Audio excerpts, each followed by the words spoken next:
నమస్తే అందరికీ. నేను మీ తీన్మార్ మల్లన్న, తెలంగాణ రాజ్యాధికార పార్టీ రాష్ట్ర అధ్యక్షుడిని. ఇవాళ ఒక చారిత్రాత్మకమైనటువంటి అంశాన్ని మీ ముందుకు తీసుకురావాలి. మేము మా వరంగల్ డిక్లరేషన్లో చాలా క్లియర్ విషయాన్ని చెప్పడం జరిగింది. ఏమని? తెలంగాణ రాష్ట్రంలో తెలంగాణ రాజ్యాధికార పార్టీ అధికారంలోకి వచ్చిన తర్వాత పేద ప్రజలకు కనీసం 2 ఎకరాలకు తక్కువ కాకుండా భూములు పంచుతామని చెప్పినాం. చాలామంది ఎక్కడి నుంచి తెస్తారు భూములు, ఎక్కడున్నాయి భూములు, అసలు భూములు ఏంటి, ఎట్లా సాధ్యమవుతుంది, ఇట్లా రకరకాల మాటలు చెప్పుకుంటూ వచ్చారు. కరెక్ట్గా 2025 సెప్టెంబర్ 17 తారీఖు నేను తాజ్ కృష్ణ హోటల్లో ఒక కీలకమైనటువంటి వ్యాఖ్యలు చేయడం జరిగింది. మాకు నిజాం వదిలిపెట్టిన తెలంగాణ కావాలని చెప్పిన, కేసీఆర్ కడిగి పారేసిన తెలంగాణనో, రేవంత్ రెడ్డి నాకి పాడేసిన తెలంగాణనో కాదు, నిజాం వదిలిపెట్టిన తెలంగాణ కావాలని చెప్పిన. అసలు ఏం వదిలిపెట్టిన నిజాం? అసలు నిజాం వదిలిపెట్టిన తెలంగాణ కనుక ఇప్పుడు ఉంటే తెలంగాణ రాష్ట్రంలో భూ వ్యవస్థ ఎట్లుండేది? ఈ దోపిడీ కులాలు ఏవైతే రెడ్లు, కమ్మలు, వెలమలు ఎవరైతే ఉన్నారో వీళ్ళ పరిస్థితి ఎట్లా ఉండేది? బీసీల పరిస్థితి ఎట్లా ఉండేది? ఎస్సీ ఎస్టీ చేతులకి ఏమొచ్చేది? ఈ అంశాన్ని కొద్దిగా క్లారిటీగా మీకు వివరించేటువంటి ప్రయత్నం చేస్తా. ఈ ఛానల్ చూస్తున్న వాళ్ళందరికీ కూడా రిక్వెస్ట్ చేస్తూ ఉన్నా, ఈ విషయాన్ని ఎక్కువ మంది బీసీలకు చేరవేయండి. ఇది రెడ్లకు, వెలమలకు తెలుసు, రెడ్లు, వెలమలు, కమ్మలకు తెలుసు, ఒక బీసీలకు మాత్రం తెలియదు. ఈ విషయాన్ని మీరు ఎక్కువ మందికి చేరవేయండి. అసలు నిజాం వదిలిపెట్టిన తెలంగాణ అంటే ఏంది? నిజాం వదిలిపెట్టేటప్పుడు ఏం వదిలిపెట్టిండు? తెలంగాణలో అధికారాన్ని మాత్రమే వదిలిపెట్టిండా నిజాం? 1948 సెప్టెంబర్ 17 రోజు ఆపరేషన్ పోలో సందర్భంగా నిజాం నవాబు భారత సైన్యం బీబీ నగర్ వరకు వచ్చినటువంటి సందర్భంలో, చొచ్చుకొస్తున్నటువంటి సందర్భంలో నిజాం నవాబు రేడియోలో ప్రకటన చేసి భారత్లో విలీనం అవుతున్నాం అనేటువంటి ప్రకటన చేయడం జరిగింది. అంతకంటే 2 సంవత్సరాల ముందుకు ఒకసారి వెళ్ళాలి, అంతకంటే 25 సంవత్సరాల ముందుకు ఒకసారి వెళ్తే ఈ 2 పాయింట్లు తెలిస్తే నిజాం ఏం వదిలిపెట్టిండో మనకు తెలుస్తుంది. నిజాం కాలంలో తెలంగాణ రాష్ట్రం అంటే హైదరాబాద్ స్టేట్, బీదర్, గుల్బర్గా, ఔరంగాబాద్, ఇట్లా చాలా ప్రాంతాలు, మహారాష్ట్రలోని కొన్ని ప్రాంతాలు, కర్ణాటకలోని కొన్ని ప్రాంతాలు, ఇప్పుడు ఉన్నటువంటి యాదగిరి జిల్లాతో పాటు ఇక్కడ తెలంగాణ రాష్ట్రంలో ఉన్నటువంటి 10 జిల్లాలు: ఆదిలాబాద్, నిజామాబాద్, కరీంనగర్, వరంగల్, ఖమ్మం, మెదక్, హైదరాబాద్, రంగారెడ్డి, నల్గొండ, మహబూబ్ నగర్, ఇవి తెలంగాణ ప్రాంతాలు. ఇదంతా కలిపితే హైదరాబాద్ స్టేట్.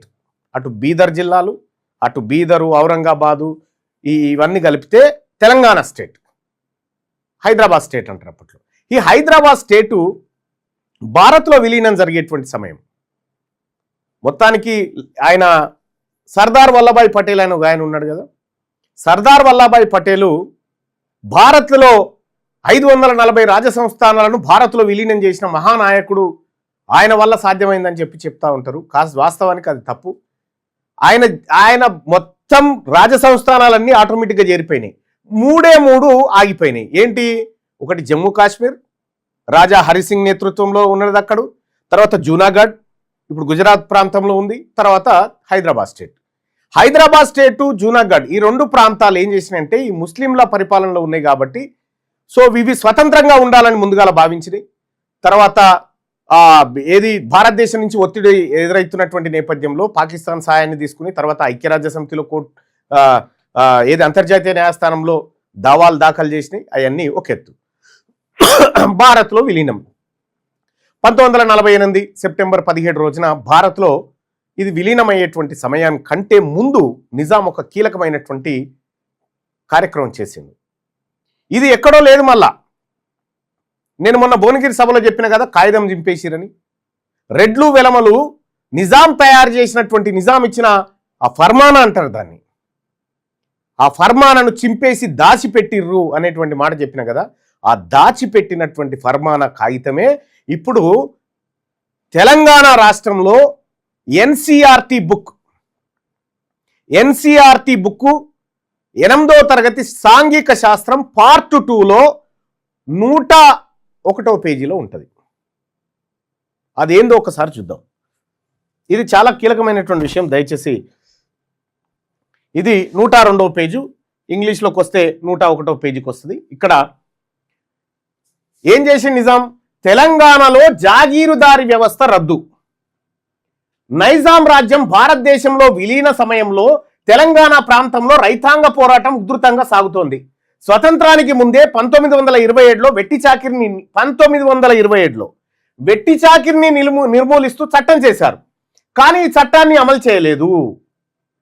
ఎవరు అమలు చేయాలి దీన్ని? ఇప్పుడు మనకు గడీలు కనిపిస్తా ఉన్నాయి కదా, తెలంగాణ రాష్ట్రంలో గద్వాల సంస్థానం అని, రాజాపేట సంస్థానం అని, లేకపోతే ఈ విష్ణూరు సంస్థానం అని ఇవి కనిపిస్తా ఉన్నాయి కదా గడీలు. అవి గడీలు వాళ్ళ ఇండ్లు అనుకుంటున్నారు, దొరల ఇండ్లు కాదు అవి, తహసీల్ ఆఫీసులో ఒకప్పుడు అవి. అక్కడి నుంచి కార్యకలాపాలు జరగాలి. అవి ప్యూర్గా ప్రజల పన్నులతో కట్టినటువంటి తహసీల్ ఆఫీసులు.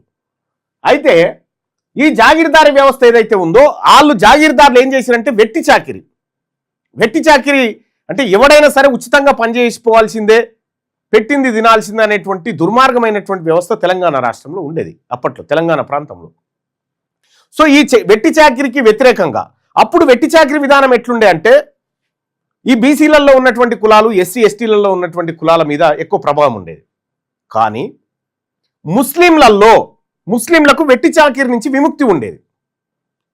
ఎందుకంటే ముస్లిం సామ్రాజ్యం కదా, ముస్లింలు పరిపాలిస్తున్నారు కాబట్టి ముస్లింలకు వెట్టి చాకిరి నుంచి విముక్తి ఉన్నటువంటి సందర్భంలో ఇక్కడ ఈ వెట్టి చాకిరి నుంచి తప్పించుకోవడానికి కొంతమంది ఏం చేసిరు, ఈ హిందువులలో ఉన్నటువంటి చాలా మంది ముస్లింలుగా మారారు.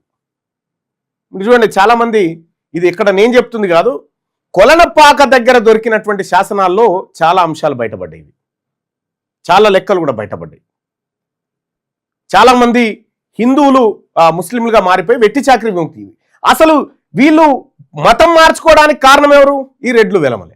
వీళ్ళు చేసినటువంటి వెట్టి చాకిరి వల్లనే ఆ పరిస్థితి అప్పట్లో ఏర్పడ్డది.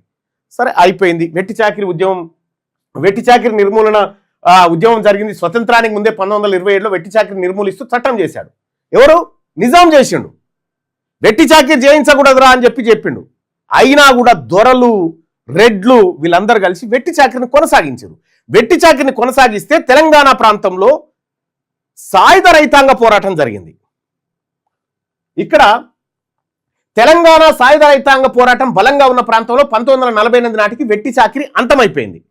రెడ్ల తోలు తీసిరు. అప్పటికే 1945 సంవత్సరం నాటికి తెలంగాణ పోరాటం మొదలవుతున్న సందర్భంలో కౌలుదారులకు రక్షణ ఇచ్చే కీలకమైంది చూసుకోరి. నిజాం వదిలిపెట్టిన తెలంగాణ ఏందంటే ఇదే.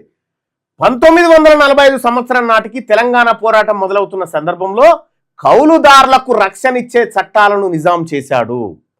ఏంది కౌలుదారుల చట్టము అంటే, నిజాం భూములలో ఎవరైతే ఆ భూములను కౌలుకు తీసుకొని పంట పండించి పన్నుల రూపంలో గడతా ఉన్నారో, ఆ కౌలు చేసుకొని బతుకుతున్నటువంటి రైతులను ఈ రెడ్లు, వెలమలు, దొరలు, జాగీర్దారులు ఏం చేశారంటే వాళ్ళని బెదిరించి, ఈసారి నీకు మొత్తం పంటిస్తి, లేకపోతే వచ్చేసరికి నీకు భూమియా, నీకు కౌలుకియా అని ఇట్లా డామినేట్ చేయడం పెట్టడు తోటి ఈ విషయం నిజాంకు తెలిసి నిజాం ఏం చేసిండు, కౌలుదారులకు హక్కులు కల్పించిండు. నిజాం చేసింది ఏం చేసిండు? నిజాం కౌలుదారులకు రక్షణ ఇచ్చే చట్టాలను నిజాం చేశాడు. ఈ పేదవాళ్లకు రక్షణ ఇచ్చే చట్టాలు చేస్తే దీని కింద కౌలుదారులను నమోదు చేసి వాళ్ళకు శాశ్వత సాగు హక్కులు కల్పించాడు. శాశ్వత సాగు హక్కులు నిజాం కల్పించాడు. హైదరాబాద్ స్టేట్ భారతదేశంలో విలీనమైన వెంటనే రాష్ట్ర అధిపతిగా ఉన్న నిజాం తన సొంత ఆస్తిగా ఉన్న సర్ఫేస్ కాస్ ని వెట్టి వంటి బలవంతపు చాకిరీలను రద్దుపరుస్తూ ఫర్మానాలు జారీ చేశాడు.